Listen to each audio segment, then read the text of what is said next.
여러분, 연말 연시 사역을 우리가 이어오면서 잠시 초대교회 스토리를 멈췄다가 오늘 다시 이제 말씀을 이어가는데, 그 이전에 어떠한 설교를 했는지, 어떠한 내용인지 기억이 나시나요? 그쵸? 예, 기억나시는 분만 두 눈을 깜빡깜빡 해주시기 바랍니다. 네, 스데반의 이야기를 우리가 함께 나눴습니다. 스데반은 은혜와 능력이 충만한 사람이었습니다. 그래서 본연의 그에게 주어진 사명은 구제 사역이에요. 그렇지만 그는 복음 전도 사역에도 큰 두각을 나타내게 됩니다. 그러자 자유민이라고 불리었던 이방 지역 출신의 디아스포라 유대인들, 디아스포라라는 뜻은 흩어지다라는 뜻입니다.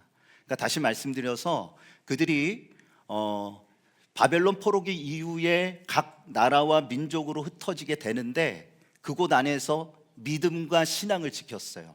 그래서 절기가 되면 예루살렘으로 순례를 오게 됩니다.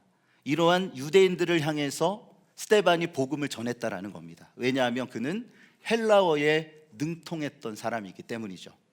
그런데 그의 메시지를 들었던 이 디아스포라 유대인들이 스데반의 그 메시지에 반대합니다. 굉장히 반발을 하게 돼요.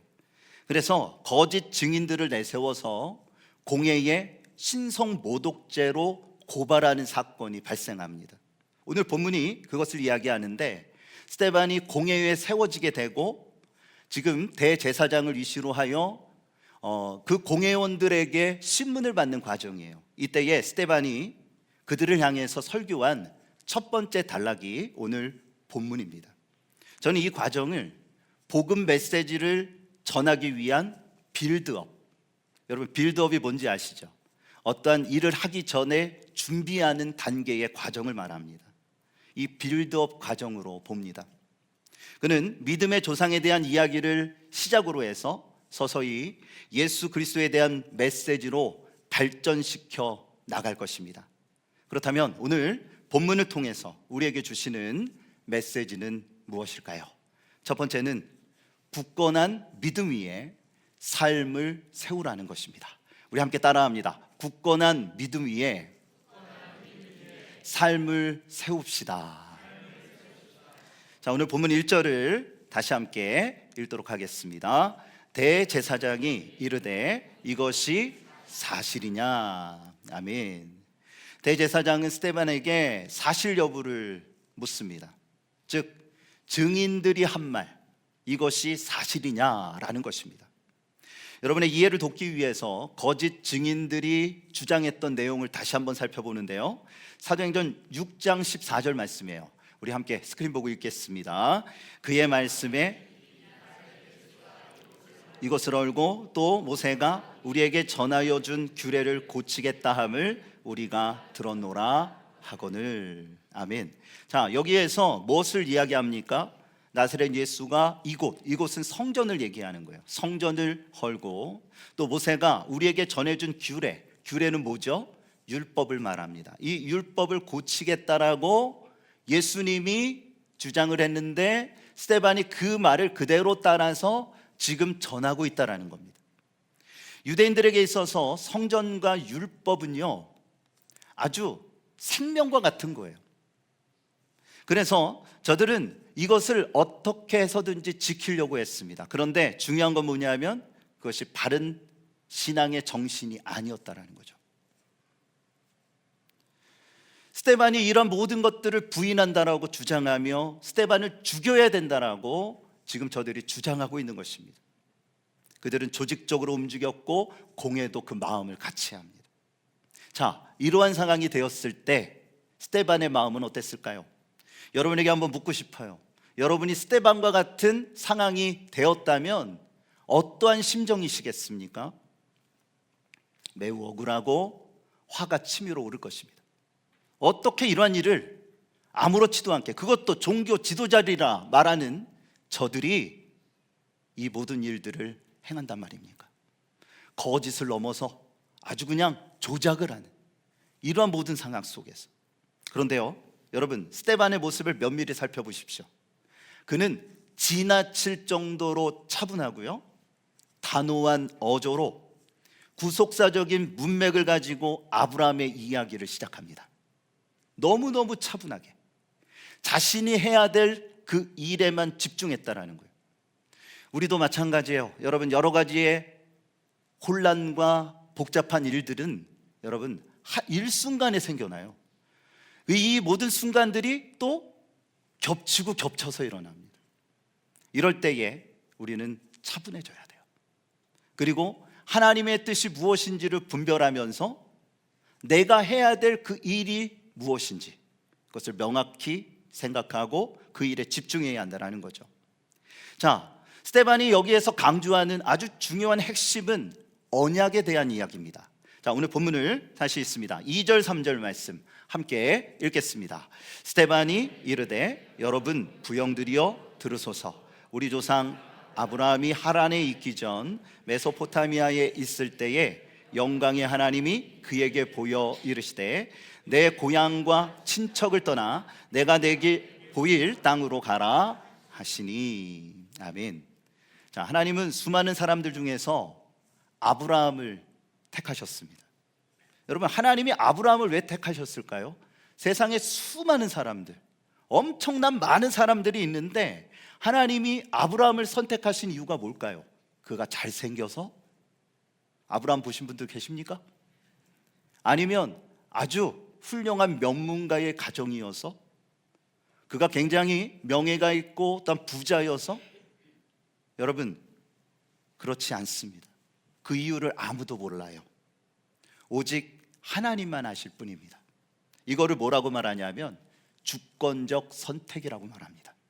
하나님이 주권적으로 아브라함을 선택하신 거예요. 하나님은 아브라함에게 뭐라고 명령을 하셨냐면 고향을 떠나 내가 지시할 땅으로 가라 하셨습니다. 그곳이 최종적으로는 어디예요? 가나안입니다. 가나안. 그런데 그 땅이 어딘지를 모르고 갑니다. 그저 하나님이 주신 그 명령에 믿음으로 순종할 뿐이에요. 어떻게 순종했다고요? 믿음으로. 이게 굉장히 중요한 포인트예요. 아브라함은 믿음으로 하나님의 명령에 순종하여 그 길을 걸어갑니다. 이것이 이스라엘의 시작이라는 거예요. 이때 하나님은 이렇게 약속을 하십니다. 5절과 8절 말씀을 우리가 연속해서 함께 읽겠습니다. 그러나 여기서 발붙일 만한 땅도 유업으로 주지 아니하시고 다만 이 땅을 아직 자식도 없는 그와 그의 후손에게 소유로 주신다고 약속하셨으며 할례의 언약을 아브라함에게 주셨더니 그가 이삭을 낳아 여드레 만에 할례를 행하고 이삭을 야곱이 우리 12조상을 낳으니라. 아멘. 하나님은 아브라함과의 언약을 맺으십니다. 하나님은 그를 부르셔서 가라 명령하셨고 그와 언약을 맺으셨어요. 그리고 그 표징으로 무엇을 행하라고 말씀하셨냐면 할례를 행하라. 모든 남자들은 할례를 행하라 명령하십니다. 그 이후에 모든 유대인들은 태어날 때 8일째 되는 날 할례를 받게 돼요. 여기에서 스데반이 강조하는 게 뭘까요? 당시 유대인들은요 할례의 행위를 숭상하는 잘못된 습성을 가지고 있었어요. 그들은 이방인들과 자신들의 차이점이 뭐냐? 할례다라고 믿습니다. 할례로 구분을 합니다. 그러면서 선민의식을 가졌어요. 우리는 그들보다 월등한 민족이다. 하나님이 택하신 민족이다. 그 증표가 뭐예요? 할례라는 거죠. 그런데 스데반은요 이것을 강조합니다. 언약이 할례가 아니라 아브라함의 믿음으로 맺어진 것이라는 거예요. 이스라엘의 시작은 할례가 아니라 아브라함의 믿음의 순종으로 시작됐다라는 것입니다. 여러분, 이것이 굉장히 중요한 거예요. 믿음을 상실한 할례는요 아무런 효력이 없어요. 우리는 이 말씀을 마음에 깊이 새기며 내 자신을 돌아보아야 합니다. 하나님이 기뻐하시는 건 뭘까요? 믿음의 기반이 된 행위입니다. 여러분, 믿음이 보여요, 안 보여요? 믿음을 보실 수 있는 분들이 간혹 있으실 수 있겠지만, 물론 행동을 통해서 그 믿음이 보이긴 할 겁니다. 그런데 믿음은 보이지 않아요. 그런데 행위는 어떻습니까? 어떤 증자를 보이고 어떤 행동에 대한 이런 부분들을 보여지는 이런 것들, 두 눈에 확연히 드러나죠. 그러다 보니까 어떻게 합니까? 믿음의 삶, 그 안에 가장 기초적이고 하나님께서 바라보시는 그 믿음보다는 행위가 우선되는 신앙의 삶을 살아간다라는 거예요. 누구처럼요? 유대인들처럼. 여러분은 어떠세요? 하나님이 보시는 것, 특히 예수님이 이 땅에 오셔서 수많은 사역을 행하셨습니다. 말씀을 가르치시고 병자를 고치시고 수많은 사람들을 맞이하시고 그들을 환대하시며 사랑을 주셨어요. 그런데 주님이 바라보시는 기준이 뭡니까? 주님이 바라보시며 그들에게 기적과 역사를 일으키셨던 이러한 그 증자, 주님께 보여줘야 할 그것이 무엇입니까? 믿음이라는 거예요. 주님께서는 그 사람의 믿음을 보셨어요. 어떠한 행위를 하느냐, 어떠한 배경을 갖고 있느냐를 보는 것이 아니에요. 예수님은 그 사람의 믿음을 보셨어요. 지금도 마찬가지예요. 여러분, 하나님은 우리의 배경을 보시는 게 아니에요. 여러분이 지금 어떠한 상태에 있는지를 보시는 게 아니에요. 하나님이 보시는 것은 우리의 중심이요, 우리의 중심에 믿음이 있는가를 보신다라는 거예요. 여러분, 눈에 보이는 행위만을 강조하다 보면 자연스럽게 믿음의 능력이 상실되고요, 결국 본질마저 놓쳐버리게 됩니다. 그러므로 우리는 굳건한 믿음 위에 여러분의 인생을 세우셔야 돼요. 그래야지만 흔들리지 않습니다. 그래야지만 변질되지 않습니다. 여러분, 우리가 가장 두려워하고 한국 기독교가 이 시대 가운데 정말 다시 한번 우리의 자신을 쇄신시켜야 되는 게 뭐라고 생각하세요? 변질된 믿음이에요. 변질된 신앙이에요. 하나님이 우리에게 주시는 순결한 믿음, 주를 향한 진정한 사랑이 우리 안에 뜨겁게 타오르고 있는가? 여러분, 바라기는요, 여러분 그 믿음 위에, 굳건한 그 믿음 위에 여러분의 인생을 세워가는 복된 인생이 되어주시기를 주님의 이름으로 축복합니다. 하나님이 붙들어 주실 것이고 여러분의 인생 가운데 함께하여 주실 줄을 믿습니다. 두 번째 우리에게 주시는 메시지는 하나님의 계획 안에 거하는 삶이 되라는 것입니다. 우리 함께 따라합니다. 하나님의 계획 안에 거하는 삶이 됩시다. 스데반은 아브라함에 대한 이야기를 하고요, 곧바로 요셉의 이야기로 넘어갑니다. 그 중간에 누가 있어요? 두 사람이 있죠. 이삭과 야곱이 있는데 그들의 이야기를 건너서 요셉의 이야기로 넘어갑니다. 자, 오늘 본문 9절 10절 말씀을 다 같이 함께 읽겠습니다. 여러 조상이 요셉을 시기하여 애굽에 팔았더니 하나님이 그와 함께 계셔 그 모든 환난에서 건져내사 애굽 왕 바로 앞에서 은총과 지혜를 주심에 바로가 그를 애굽과 자기 온 집의 통치자로 세웠느니라. 아멘. 자, 여기에서의 스데반의 강조점, 핵심은 뭐냐면 하나님의 계획과 섭리입니다. 아까 무엇을 이야기했어요? 아브라함을 통해서 언약과 믿음에 대한 이야기를 했다면 여기에서는 하나님의 계획과 그 계획을 이루어 가시는 섭리를 이야기하는 거예요. 하나님은 언약을 이루기 위해서요, 야곱의 12아들 중에 11번째 아들인 요셉을 택하십니다. 그는 형제들에게 미움을 받아요. 그래서 노예로 팔려갑니다. 여러분, 아무리 형제가 미워도 자기 동생을 노예로 판다는 게 말이 되는 얘기입니까? 요셉의 입장에서는 어떻겠어요? 기가 막힌 일이죠. 어떻게 이럴 수 있단 말입니까? 그는 애굽으로 끌려가요. 그리고 그곳에서 보디발이라는 왕의 경호대장의 집에 들어가서, 그래도 또 하나님께서 그를 붙드시고 은혜를 주셔서 가정 총무의 자리까지 올라갑니다. 그나마 위안이 됐을 것 같아요. 그나마. 그렇지만 그의 신분은 뭐예요? 노예예요, 노예. 그런데 이게 웬일입니까? 그의 믿음을 지키고 또한 순결함을 지키기 위하여 보디발의 아내의 유혹을 물리쳤는데 이것이 도구로 돌아와 누명을 씁니다. 그리고 보디발 그 집 안에 있는 감옥이 있어요. 정치인들만을 수감하는 곳인데 그곳에 갇히는 거예요. 그는 믿음을 지켰는데 주님 안에서 바른 삶을 살아가기 위하여 그가 노력을 했는데 그에게 돌아온 건 뭐예요? 억울한 누명과 감옥살이에요. 얼마나 원통했겠습니까? 정말 하나님이 살아계신가요? 라며 울부짖었을지도 모르겠어요. 근데 성경에 그런 내용이 없어요. 성경은 요셉에 대해서 이렇게 기록을 합니다. 자, 창세기 39장 2절과 23절인데요 연속해서 우리가 문맥을 생각하면서 함께 읽겠습니다. 여호와께서 요셉과 함께 하심으로 그가 형통한 자가 되어 그의 주인 애굽 사람의 집에 있으니 간수장은 그의 손에 맡긴 것을 무엇이든지 아니하였으니 이는 여호와께서 요셉과 함께 하심이라. 여호와께서 그를 범사에 형통하게 하셨더라. 아멘. 무슨 말입니까? 성경이 왜 이렇게 기록을 합니까? 그가 노예로 팔려가게 되는데 뭐라고 이야기해요? 그가 형통한 자가 되었다. 그가 지금 억울한 누명을 쓰고 감옥에 갇히게 되는데 뭐라고 말합니까?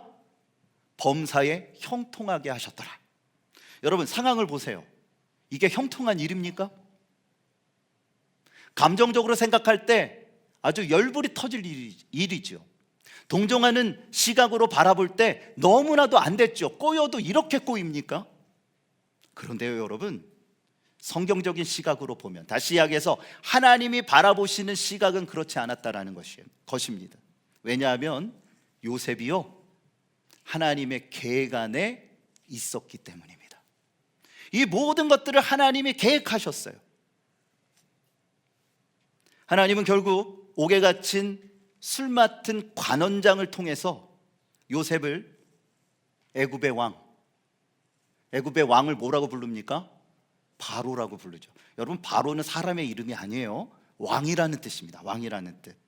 바로 앞에 세우셨습니다. 그리고 그의 꿈을 해석하게 하셨어요. 이는요 애굽의 미래를 보여주는 이야기이지만 더 깊은 의미를 품고 있습니다. 이것은 뭐냐 하면 하나님의 계획, 이스라엘의 미래를 위한 하나님의 뜻을 보여주시는 거예요. 그리하여 야곱의 집안은 요셉을 통해서 애굽에 들어옵니다. 70명의 야곱의 식구들이 애굽에 들어와요. 그리고 어디에 머뭅니까? 고센 땅에 머물게 됩니다. 이 고센 땅은 삼각주예요. 자, 애굽이라는 나라는 농사를 숭상하는 나라입니다. 그래서 나일강의 범람으로 인해 그들이 밀농사를 짓게 되는데 엄청난 비옥한 그 토지 가운데 밀농사가 해마다 풍년을 이뤘거든요. 그래서 다른 이러한 일을 할 필요가 없었어요. 그렇지만 그들 또한 어때요? 채식만 할 수는 없잖아요. 고기를 먹어야 될 것 아닙니까? 그래서 삼각주에 왕을 위한 가축을 키웠어요. 자, 야곱의 이러한 직업은 뭐였냐면 목축업이었습니다. 그래서 요셉이 뭐라고 이야기하냐면 그 삼각주 고센 땅에 들어가 왕의 가축을 관리하면서 그곳에서 혈통을 지켜 생존하라는 거죠. 하나님의 은혜 가운데 그들은 그곳에 머물게 되고 자그마치 430년 동안 장정이라 하면 누굽니까? 20세 이상 남자들을 뜻하는 거예요. 장정만 60만 명에 이르는 거대한 민족으로 태동하는 거예요. 이것이 바로 하나님이 요셉을 통하여 보여주신 비전이에요. 하나님의 계획을 이루어 가신다라는 거죠. 그러면서 스데반은 이 부분을 분명하게 짚습니다. 15절 16절인데요 오늘 본문 함께 읽겠습니다. 야곱이 죽고 세겜으로 옮겨져 자손에게서 은으로 값주고 산 무덤에 장사되니라. 아멘. 자, 야곱이 죽었어요. 야곱이 죽으면 어디에 장사를 해야 될까요? 그냥 뭐 가장 그래도 저들에게 있어서 안식처가 되는 고센 땅, 아니면 애굽 어딘가의 무덤을, 그를 장사를 지내는 이러한 일이 자연스러울 수 있어요. 그런데 야곱은 뭐라고 말했냐면, 나를 이곳에 장사 지내지 말고 세겜으로 옮겨서, 세겜은 어디를 말하냐면 가나안입니다. 그의 할아버지가 되는 아브라함이 만든 가족 묘예요. 그곳으로 나를 옮겨 장사하라 유언했습니다. 무엇을 말합니까? 그들이 가야 될 곳이 어딘지를 분명하게 이야기하는 거예요. 너희들은 이 애굽에 머물 사람들이 아니다. 하나님께서는 너희를 향한 분명한 계획을 나의 할아버지인 아브라함에게 주셨는데, 그것은 민족을 이루게 하기 위함이야. 하나님이 약속하신 그 땅은 가나안이다. 그 땅으로 돌아가야 한다. 그래서 자신의 무덤을 그곳에 장사하게 했던 것입니다. 여러분, 이것이 복음 메시지를 전하기 위한 스데반의 빌드업 과정이라는 것을 우리는 놓쳐서는 안 돼요. 스데반은요, 이 작은 그림을 통해서 더 큰 하나님의 계획을 이야기하려고 하는 거예요. 그게 뭘까요? 아까 아브라함을 통해서 하나님께서 비전의 그 땅을 보여주셨잖아요. 야곱 때에 지금 어디로 내려왔어요? 애굽이라는 지역에 내려왔어요. 요셉을 통하여 무엇을 보여줍니까? 지금 애굽의 미래가 아니라 누구의 미래요? 이스라엘의 미래를 보여줍니다. 그리고요, 스데반은 무엇을 이야기하냐 하면, 이 이스라엘의 이 이야기를 통하여 더 큰 하나님의 프로젝트, 하나님의 나라를 보여주는 거예요. 하나님의 나라. 이스라엘, 그들이 가나안에 갔던 것처럼 우리 또한 구원을 받아, 이것이 유대인들뿐만 아니라 모든 인류의 모든 이들에게 예수 그리스도의 구속의 은총으로 하나님의 나라에 이르게 되는 이 놀라운 사건, 이 놀라운 이야기를 그가 그들에게 지금 들려주고 있는 거예요. 만화를 통해 위대한 작품을 만들겠다라는 꿈을 가진 한 청년이 있었습니다. 그런데 현실은 만만치 않잖아요. 모든 출판사에서 작품이 거절을 당합니다. 당장 생계를 위해서 뭔가는 해야 되는데, 그가 고작 할 수 있는 일이 뭐냐면 지역 신문사에 만평 그림을 그리고 거기에 이제 재밌는 글을 적는 거죠. 그리고 초보자들이 그린 그림을 평가해 주는 일을 맡게 되었어요. 청년은 원대한 꿈에 비해서 너무나 초라한 자기 자신의 이 모습을 보면서 너무 마음이 탐탁치 않은 거죠. 속상한 거죠. 그런데요, 놀라운 일이 벌어져요. 몇 달이 지나자 자기의 생각이 틀렸다라는 것을 깨닫게 됩니다. 그의 시각이 새로워지기 시작한 거예요. 만평 작업을 하다 보니까 자기가 그리는 그 만화에 재미와 재치를 더하는 이런 기술이 생겨나기 시작했어요. 여러분, 뭐 만화가 눈물 이렇게 막 흘리면서 이런 것도 있지만, 그 안에서 정말 재밌는, 또 감동을 주는 이런 것들이 있잖아요. 글 쓰는 실력이 늘었다는 거예요. 또 초보자들의 그림을 평가하며 그 그림을 계속 보다 보니까 어떻게 하면 단순하게 사물을 표현할 수 있는지에 대한 시각이 트였다라는 거죠. 그리하여 그는 훗날 피너츠 시리즈라는, 여러분 요즘 젊은 분들은 잘 모를 수 있는데요, 피너츠라는 작품을 만들게 돼요. 자, 한번 보여주시죠. 찰리 브라운과 스누피. 스누피는 아시죠? 아유, 감사합니다. 모른다라고 하실까봐 긴장을 했는데, 이 스누피라는 세계적인 캐릭터를 만들게 되었어요. 그가 누구냐 하면 바로 찰스 슐츠라는 미국의 아주 유명한 애니메이션에 있어서는 거장이 되는 이러한 작가입니다. 여러분, 요셉도 그렇고 이 찰리 슐츠도 그렇고 이 이야기를 통해서 알 수 있는 게 뭘까요? 우리는 고난도 하나님의 계획 안에 포함된다라는 사실을 결코 잊어서는 안 됩니다. 성공이 삶에 주는 큰 영향력이 있어요. 너무나도 즐겁고 신나는 일이죠. 그런데 실패와 절망이 하나님께 더욱더 가까이 나아가게 하는 동력이 됩니다. 그 동력으로 작용하는 거예요. 아주 승승장구해서 모든 일들이 다 잘 됐을 때는요, 하나님의 은혜가 뭔지를 몰라요.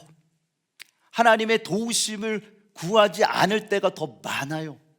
그런데 이상하게도요, 사람은요, 한 대 두드려 맞고 실패하고 좌절하는 일이 있잖아요.